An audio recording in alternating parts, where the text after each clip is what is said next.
Maior da história, né? Primeiro, as duas primeiras Copas na Rádio Globo, com o Valdir, com o Cury e com o Saldanha, e com o Mário Viana. Icônicos. Então eu não poderia esperar, digamos assim, uma equipe mais especial.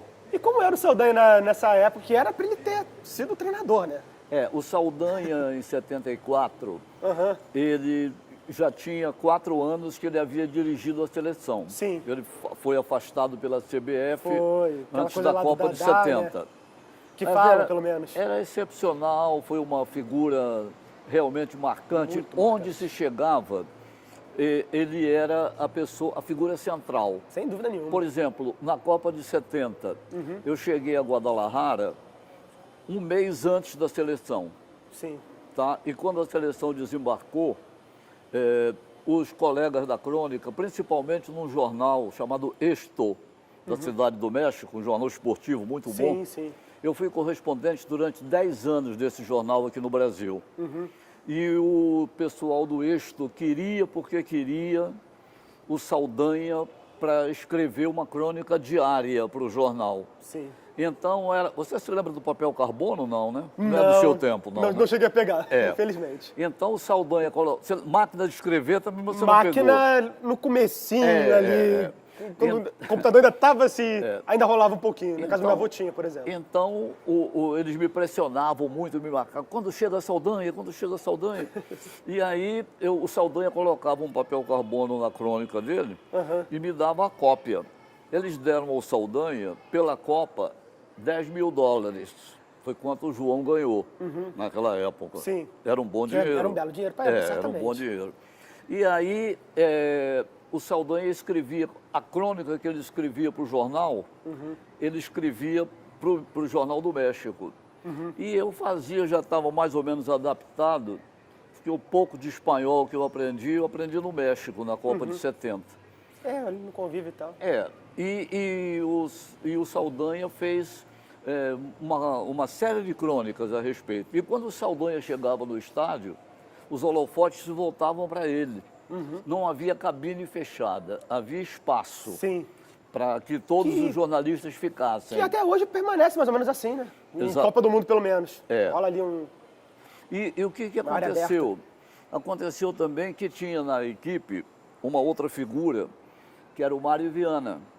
E o Mário Viana, com espaço aberto, ele tinha uma voz muito forte.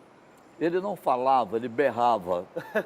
Então, antes do jogo Brasil e Inglaterra, que foi o segundo jogo da seleção na Copa, o Vitorino Vieira, que era um narrador, era quem passava para ele a escala do árbitro.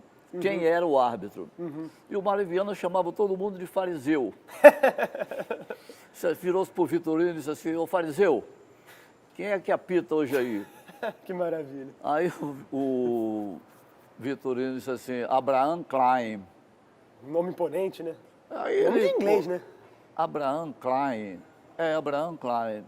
É israelita. Ah, tá. Aí o Mário Viana disse assim: israelita? O Vitorino disse assim: israelense, Mário. Israelita é quem professa religião. E o Mário ficou com aquele negócio, israelita, israelense. E o Vitorino virou-se para ele e disse assim: ele é judeu-alemão. Aí o Mário gravou aquilo. Brasil e Inglaterra, início de jogo, deram uma banda no Jairzinho, um pênalti. Bem ao futebol inglês da época mesmo. Aquela coisa mais... E o Mário Viana virou-se, o Valdir virou-se assim: Mário Viana, ele disse assim: pênalti, mas isso aos berros, né?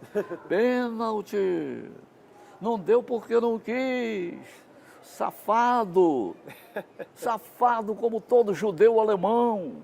Puta. Rapaz, no dia seguinte, os donos da Brahma eram simplesmente judeus alemães. É o principal patrocinador? Patrocinador do futebol. Meu Deus do céu. No dia seguinte... Pediu a cabeça, né? Não, mas no dia seguinte, simplesmente, Roberto Marinho ligou para Guadalajara porque o pessoal da Hebraica, nas Laranjeiras, ligou para ele. E o Roberto Marinho ligou para o Valdir. Disse assim, Valdir, manda o Mário Viana de volta amanhã. Imediatamente, tchau, rua. O Valdir ficou em pânico.